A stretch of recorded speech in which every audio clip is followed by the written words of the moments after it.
ఎట్లున్నావు? నేనైతే మంచిగున్నానులా. ఇయ్యాల కూడా మన కిసిపిట్ట ముచ్చట్లలా మంచి మంచి సోల్తలు పట్టుకొని వచ్చిన. మరి ఇంకెందుకు ఆలస్యం, మొదలు హెడ్లైన్ చూసేయండి. దుక్కి దున్నిన రైతులకు దొరికిందట బంగారం. పురావస్తు శాఖలొస్తే బయట పడుతుంది దాని బండారం. మాజీ ఐపీఎస్ కు సెక్యూరిటీ వీకేసింది తెలంగాణ సర్కారు. మరి తిరుపతి రెడ్డికి వెంచిర్రు, ఆయన ఏ పాటిదారకారు? కర్నూల్లో సినిమా స్టైల్లో సాగింది ఏరువాక. గా ఏషాలు చూసి నవ్విరు జనమంత పకపక. ఏడాది కింద సంగారెడ్డి జిల్లాలో ఎంత ఘోరమైందోల్లా. పాషమైలారంలో సిగాచి కంపెనీలో అగ్ని ప్రమాదమై 54 మంది జీవిడిచిండ్రు. 100 మందికి దెబ్బలు దాకినాయి. గుర్తుపట్టరానంతగా అయితే ఆయిల్ డబ్బాలు పెట్టుకపోయే దాంట్లో ముద్దలు ముద్దలు పెట్టించిండ్రు. అగో ఆ అగ్ని ప్రమాదం జరిగి సరిగ్గా ఇయ్యాలటికి ఏడాది అయినా సుత బాధితులకు ఇయ్యాల్సిన పరిహారం ఇంకా ఇయ్యనేలే.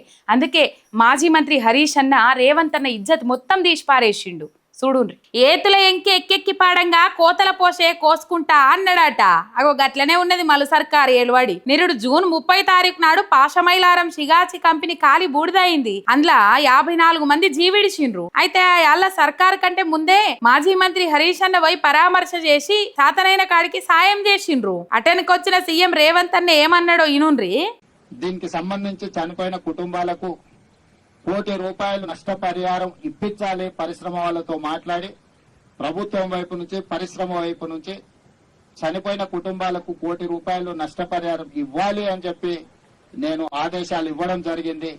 ఆదేశాల ప్రకారం మా మంత్రులు పరిశ్రమ యజమానులతో మాట్లాడి ప్రభుత్వం వైపు నుంచి సహకారం తీసుకొని వాళ్ళకి నష్టపరిహారం అందించడం జరుగుతుంది. ఇంటిరా చచ్చిపోయినోళ్లకు ఒక్కొక్కరికి కోటి రూపాయలు ఇస్తాం, అదిగిన కంపెనీ ముక్కు విండి ఇప్పించే బాధ్యత నాది అని బింకం మాటలు మాట్లాడిండు. అని ఏం ఫాయిదా? ఏడాది అవుతున్నా సుత ₹1 కోటి ముచ్చట లేదు. ఇదే ముచ్చట మీద జడ్చర్లకు పోయిన మాజీ మంత్రి హరీష్ అన్న సర్కార్ను గట్టిగానే అరుచుకున్నాడు. ఆ యాళ్ళ ఏదో ఎంటనే ఇప్పించిన వాళ్ళ లెక్క పెద్ద పెద్ద డైలాగులు కొడుతిరి. ఏమాయవా అని మాటలు ₹1 మాట ఉత్తదేనా అని గాలి తీసిండు. మనిషికి ₹1 ఎక్స్గ్రేషియా ఇస్తాను. ఏడాది దినం జరుపుకుంటారు వాళ్ళందరూ, కానీ ఇప్పటికీ ₹1 రాలేదు. వివేకన్న మాట్లాడుకుంటా హరీష్ అన్నకు కౌంటర్ ఇచ్చిండు. 25 లక్షలు కాదు, కంపెనీ తరఫుకెంచి మనిషికి 50 లక్షలు ఇప్పించినాం. మీదంగా కంపెనీ పెద్దల మీద కేసులు సుత పెట్టినాం. దెబ్బలు దాకినోళ్లకు ముఖ్యమంత్రి పోయి మంచి చెడ్డ అరుచుకున్నాడు. అయినా గా మాటలేంది అని గాండ్రిచ్చిండు. ఇన్సిడెంట్ ఏదైతే పటంచెరులో జరిగిందో దాని గురించి టీఆర్ఎస్ నాయకులు హరీష్ రావు మరి ఏ సమస్య దొరకలేదు, ఏదో ఒక సమస్య తీసుకొని ప్రభుత్వాన్ని విమర్శించాలని చెప్పి వారు ఈరోజు రౌండ్ టేబుల్ పెట్టడము, సిగాచి అంశము సంవత్సరం అయింది, రాష్ట్ర ప్రభుత్వం చర్యలు తీసుకోవడం లేదని చెప్పి ప్రెస్లో మాట్లాడడం జరిగింది. నేను వారిని తీవ్రంగా ఖండిస్తున్నాను. ఎందుకంటే ఆ రోజు సిగాచి ఇన్సిడెంట్ అయినప్పుడు 54 మంది చనిపోవడం జరిగింది. సిగాచి ఇన్సిడెంట్ లో ముఖ్యమంత్రి గారు ఇమ్మీడియట్లీ స్పాట్ పైన వచ్చారు, యజమాన్యం పైన ఒత్తిడి తీసుకొచ్చారు, 50 లక్షల కంపెన్సేషన్ వారికి ఇప్పించడం జరిగింది. ఇవన్నీ చేసినప్పుడు కూడా కేవలం రాజకీయం చేయాలని చెప్పి కాంగ్రెస్ ప్రభుత్వం పైన బురద జల్లాలని చెప్పి హరీష్ రావు గారు ఈ ఇష్యూని తీసుకోవడం జరిగింది. అవునేవో వివేకన్న, ఇక మీ మాటకే అత్తే ఇత్తమన్న కోటిలో మీరు ఇచ్చింది సగమే కదా, ఏదో ₹1 అన్నట్టు బిల్డప్ కొట్టబడితిరి. ఇంకా కడమ 50 లక్షల సంగతేంది అంటే గవి మీ ముఖ్యమంత్రి ఖాతాలకేమన్నా పోయినాయా? ఎట్లా 25 కాదు 50 అని ఉద్దర మాటలు వద్దు సారు. టాప్ సీదా మిగిలిన పైసలు ఎప్పుడు ఇస్తారో గజ్జెప్పు అని అడగబట్టిండ్రి ముచ్చట చూసిన జనాలు. మొత్తానికి చచ్చిపోయిన వాళ్ళ పైసలు సుత సర్కారే దొబ్బినట్టున్నది. అందుకే ఏడాది సంది సప్పులు లేదు అనే ముచ్చట్లు గట్టిగా పడుతున్నాయి. మరి ఇక కడమ పైసలు ఎప్పుడు ఇస్తారో ఏమో చూడాలే. ఊరికి పోయటానికి ఇసిపెట్టి ఎగరవేయటానికే సర్దిగట్టినట్లే ఉన్నది కదా తెలంగాణ సర్కారు పనితనము. అరే, ఈ దేశానికి సేవ చేసిన పెద్ద పెద్ద ఆఫీసర్లకు వాళ్ళు డ్యూటీ దిగిపోయినా సుత సెక్యూరిటీ ఇస్తుంటది సర్కారు. కానీ అదేందో తెలంగాణ సర్కారు మాత్రం అక్కరున్నోళ్లకు తీసేసి ఉత్తుగాళ్ళకి ఇయ్యబట్టే. ఇంతకు ఏ ముచ్చట గురించి మాట్లాడుతున్నానో సమజైందా? అయి తరుచుకొని వద్దాం పారి. ముచ్చట్లకు పోయే ముందు ఎల్బీ నగర్ పోలీస్ టౌన్ కాడ ఏదో లొల్లి చేస్తుండ్రు, గదేందో ఇనుండ్రి.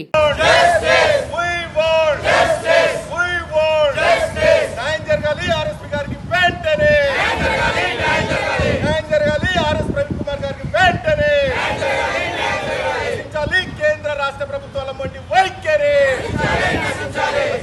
కేంద్ర రాష్ట్ర ప్రభుత్వాల మండి వైఖరి. ఇంటిరా ముచ్చటేందో ఈ పాటికి మీకు సమజయ్యే ఉంటది. ఈ నడుమ car party general secretary come మాజీ ఐపీఎస్ ప్రవీణ్ కుమార్ సార్ కు సెక్యూరిటీ తీసేసింది కదా మన రేవంత్ అన్న సర్కారు. గా ముచ్చట మీద సారు అభిమానులు గిట్లా పోలీస్ టౌన్ లో ఫిర్యాదు ఇచ్చిండ్రు. 25 ఏళ్లు దేశానికి సేవ చేసిన ఓ అధికారికి బుల్లెట్ బండి తీసేసుడే కాకుండా సెక్యూరిటీని తగ్గించిర్రు. ఇదే సందని కొన్ని దుష్ట శక్తులు ఆయన మీద దాడి చేసే ఛాన్స్ ఉన్నది.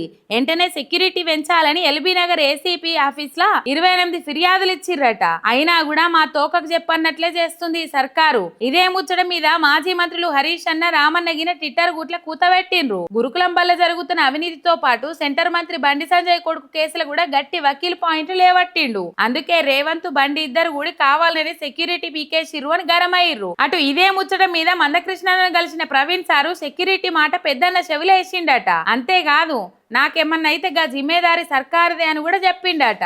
గా ముచ్చటన్న కృష్ణన్న ఎంబటే సెక్యూరిటీని పెంచమని సర్కారుకు ఉత్తరం రాసిండు. మొత్తానికి సర్కారుల అవినీతి కుట్రలు స్కాములు అన్ని బయట పెడుతుంటేనే గిట్ల సెక్యూరిటీని తీసేసిండ్రు. ఇది ఇట్లున్నదా? ఇటు చూడుండ్రి, గిన ముఖ్యమంత్రి లెవెల్ల కారు దిగుతుండు చూడు. ఈయన పేరు తిరుపతి రెడ్డి, రేవంత్ రెడ్డి సారోళ్ళ అన్న. ఈయన సర్పంచ్ కాదు కదా, గట్టిగా ఓ వార్డ్ నెంబర్ సుత కాదు, కానీ తిరిగే బండికి నెంబర్ ప్లేట్ లేదు.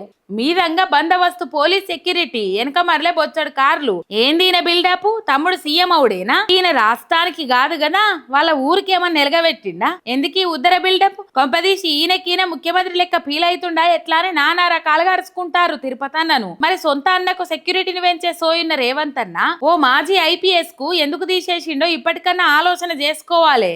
లేకుంటే వచ్చే తాప ఐసికి తైసి ఉంటదని అనుకుంటారు తిరుపతి అన్న ఏతుల పోకడ చూసిన జనాలు. అవుల్లా మన కాడున్న సొమ్ము ఏదన్నా అమ్మినమే అనుకోండి, ఇక దాని మీద మనకి ఎసొంటి అధికారం ఉండదు.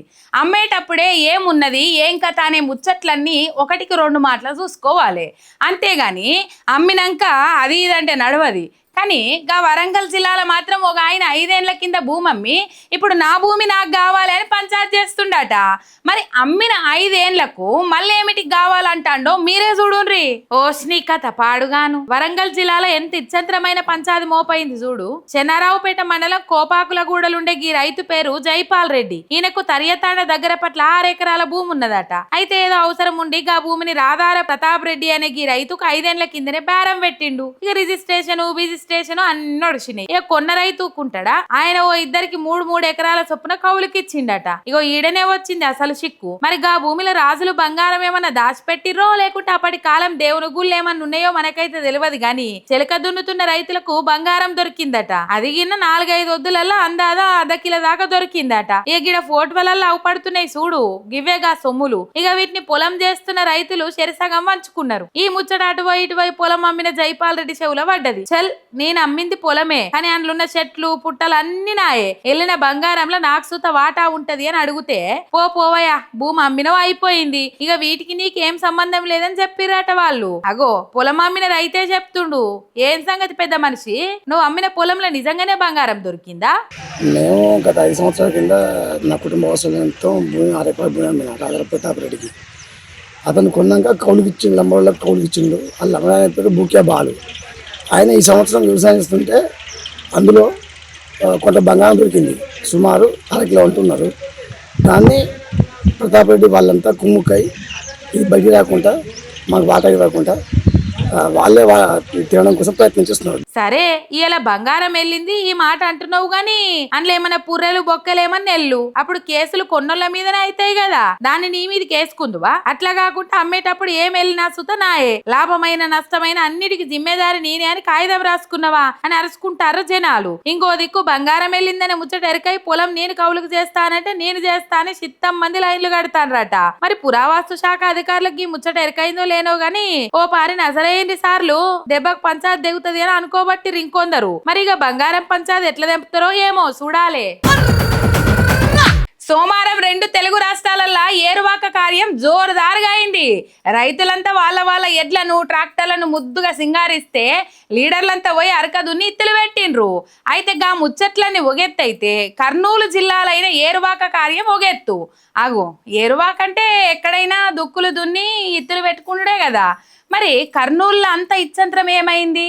అని అంటే ఇగో ఏరువాక కార్యం అంటే కర్నూలు జిల్లానే, రాష్ట్రమంతా ఒక తీర్ల చేస్తే మేము తీర్ల చేస్తామని చెప్పేసి తీరు ఏషాలు కట్టిండ్రు. నలుగురికి నచ్చినది నాకసలే నచ్చదురో అనేదో పాటున్నట్లు ఏరువాక కార్యాన్ని ఎక్కడ జరగనంత ధూమ్ధామ్ గా చేసిండ్రు. ఎముగనూరు మండలం గుడికలనే ఊళ్ళో అయింది ఈ ఇచ్చంత్రమైన కార్యం. ప్రతి ఏడు ఏరువాకకు విచిత్రమైన ఏషాలు గడుతున్న ఈ ఊరోళ్ళు ఈ తాప కూడా అంతకు మించి చేసిండ్రు. పుష్ప, కాంచన, దుబాయ్ షేకులు, బన్నీ, రామ్ చరణ్, షిన్నెన్టీఆర్ అసంటి ఏషాలు గట్టి ఊరంతా హంగామా చేసిండ్రు. ఇక చూడుండ్రి ఒక్కొక్కరి పర్ఫార్మెన్స్ ఏ తీర్లున్నదో. ఇక వీళ్ళ సంబరం ఇట్లుంటే ఈ తమ్ములను చూడుండ్రి, అరబ్, దుబాయ్ షేకుల మాదిరి తెల్ల బట్టలు కట్టి అచ్చం వాళ్ళ తరీకలనే కుక్కలను పట్టుకుర్రు. మీదంగా బట్టలు, రుమాళ్ళు, కండ్లద్దాలు, బూట్లు అన్ని సేమ్ టు సేమ్ మక్కి దించి పడేసిండ్రు. ఒక్క మాటలో చెప్పాలనంటే ఏరువాక కార్యానికి అరబ్ షేకులే వచ్చిర్రా ఎట్లా అని చిత్రపోయేటట్టు చేసిర్రు. ఇక వీళ్ళ కథ ఇట్లున్నదా?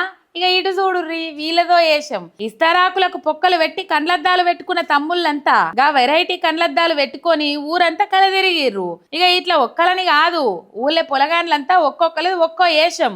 అగో వీళ్ళు చూడు షిన్నెన్టీఆర్ ఫ్యాన్స్ ఉన్నట్టున్నారు. అచ్చం ఎన్టీఆర్ లెక్కనే బనీని గెటప్ లేసి జోరు మీద ఉన్నారు. ఈడికే ఒడవలే వీరభద్రునేశం, రాకాసి ఏషాలతో పాటు దోతులు గట్టి అచ్చమైన రైతు ఏషాలు కూడా. మొత్తానికి లోకం పోకడ తగ్గట్టు మొత్తం సినిమా స్థాయిలో దించి పడేస్తే ఊరాను ఊరు చూసుకుంటా ఊగిపోయింది. అయినా ఒకప్పుడు ఏరువాకంటే ఎట్లుండే ఏం కథ. రైతులు ఒక్క పొద్దులుండి నచ్చిన దేవుణ్ణి తలుసుకొని ఇత్తులు పెడుదురు, పాడి పసరానికి పూజలు చేద్దురు. అసొంటిది ఇప్పుడు జమానా మారింది. రేపు ఇసొంటి ఇంకెన్ని చూడాలనో అని చిత్రపోతారు వీళ్ళ ఏషాలు చూసిన పబ్లిక్.